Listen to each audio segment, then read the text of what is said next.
Hey, what's up everybody? Hope you're doing well. So this video is kind of a fun video. We're just gonna be talking through some different things. Thanks to Pixelmania and a comment you left on the tier list video actually brought up the idea of kind of just talking about what I would do to change some things. And I don't know, I thought that was kind of a fun idea. So Pixel, I appreciate that. At the end of the video, like I'm really interested as well to see what you guys might want to see change with the characters. So yeah, let's jump right into it.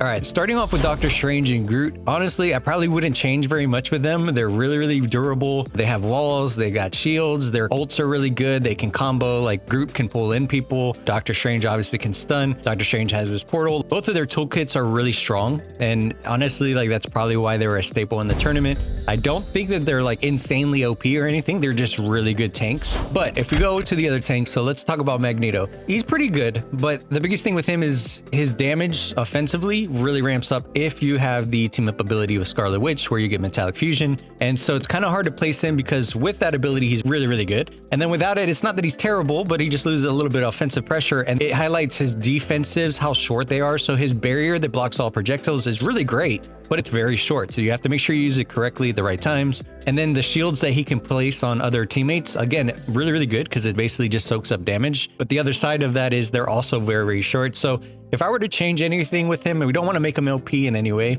but I would probably just make his shield and barriers last maybe a second longer each, just to increase the duration of his defensive. So he'll kind of feel that defensive like teammate type protection versus Doctor Strange and Groot where they're kind of taking space. Now, if we go with the Hulk, there's been some insanely good Hulk players that I played against on the alpha. He's kind of like brute force brawler in your face, kind of a disruptor. He has a really cool toolkit with being able to do his thunderclaps, basically CC ults or knock people out of the sky. He can kind of get in your face or go into the back line. The thing I would change would probably be, just to bring him up a little bit further, would be increase the amount of players that he can grab in his ultimate. Right now he can grab one person, he goes in that sequence.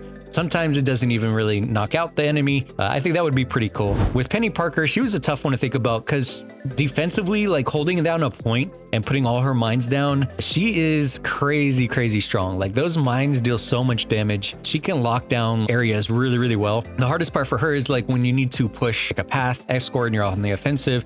And this might just go into like when you take a certain tank on what type of mode it is, obviously, and the meta for that. But if we were going to try to bring her up in line for like an offensive push, I was thinking maybe if you can change the web positions that you put down, similar to how Groot's walls work, where you could place down like one webbed wall in theory, where it kind of blocks projectiles in a way, and maybe you can use this to push enemies out or just to kind of give you angles. Yeah, she's a hard one because defensively, she's a monster. So it's kind of a harder one to think about for me, but I am curious about what you guys might do with Penny Parker. Moving on, so if we go to duelists, yeah, Hela, she hits so hard. She's really strong. I like her toolkit. The biggest thing I think right now is if you keep her damage as is, then I think she needs to have way slower attack speed. Like she's just throwing her left clicks out as super fast, and they hit so hard that you can just like spam those things. And if you're really accurate, obviously you're going to take out enemies even faster. But honestly, if you're not accurate, you just have so many chances to kind of get lucky because you can just throw out those attacks really quickly. One theory would be maybe slow that attack speed down and think about her attacks as very like keep them hard hitting, but they're much slower now. Like once you throw one, you have to wait, you know, a lot longer to throw the next one. And so in theory, you could still 2-shot or 3-shot, but you have to land each hit because now there's that extra time in between each one where they're kind of getting healed in between, and it would kind of counterbalance that damage. Or they could take it a different way and maybe just do damage drop off more significant. So like the further out that you're trying to attack, the less damage you're going to do. But yeah, she definitely needs to be toned down some way. But yep, that's what I would do with Hela. She was a lot of fun to play. But let's move on to Punisher. Punisher was probably my favorite. Obviously, if you watch my previous video, he's just really versatile. He's got his assault rifle for long range, hit scan, really helpful for fighting against Iron Man, Storm, other Helas, other Punishers, Star-Lords, or anything that's at range, flying in the air. And then you get to his shotgun, which is insanely strong. I think that that's where the nerf has to happen. I don't want the shotgun to be useless. I think it's great. I think it's great the Punisher can turn around and like help fend off Spider-Man and Black Panther and Star-Lord who are diving your backline. The biggest thing I think is, one, the shotgun just reaches too far. Like the damage drop off needs to be way more punishing. Not the shotgun damage. I think it's really good that it's still pretty powerful, but you just shouldn't be using that if they're not close to you. Star-Lord, I still have him S tier, but honestly, I think he's kind of in a good spot. The longer people played in the beta, they got used to kind of positioning or looking for Star-Lord when he did his ultimate or how to counteract him. Obviously, he's really strong and really fast. He's kind of like that Tracer, annoying type of character. I guess if I had to tweak him down just to bring him down a little bit, I would maybe just reduce his damage just slightly. Just a tiny little bit damage reduction. That's it. Like the rest of his toolkit's really strong. And then we go to Scarlet Witch. Again, I honestly don't think I would change anything with Scarlet Witch. She is harder to play against harder teams. Her ultimate's obviously very strong if you can pull that off. She's kind of one of those that if you tweak too much, she becomes insanely OP. And kind of like Magic, I think Magic's going to be a hard character to balance overall because you probably noticed either you played against really, really good Magics or you had a really, really good Magic on your team, or the Magic you had or the Magic you were playing against, they just fed like nonstop. And I think this is because her toolkit requires her to go in and out of engagements. And so if a Magic has a really good pocket heal or is really good about positioning, they're gonna pretty much shine. And the biggest thing with her is once she goes into her ultimate, if she gets any type of ramp up, she's gonna snowball and really just take out entire teams. It's hard to balance around that because if you make the rest of her toolkit stronger, then she's just gonna be insane outside of ultimate and insane during ultimate. If I had to guess right now, long-term Magic's gonna be a tougher one to balance overall. Iron Man, I honestly like Iron Man's toolkit. His ultimate's obviously really good. He has cool attacks, cool abilities. The biggest thing with him, he just flies way too slow. He either needs like faster fly speed in general, or if they want to differentiate between like Storm and Iron Man, maybe Iron Man can have a faster strafe speed. But I think in general, if he can just move a little bit faster, Storm did a little bit better with this because she has that way to switch to mobility mode basically, or movement speed, and kind of move a little bit faster. But if anything too with Storm, I think I would like to see something where it just plays off her electricity a little bit more.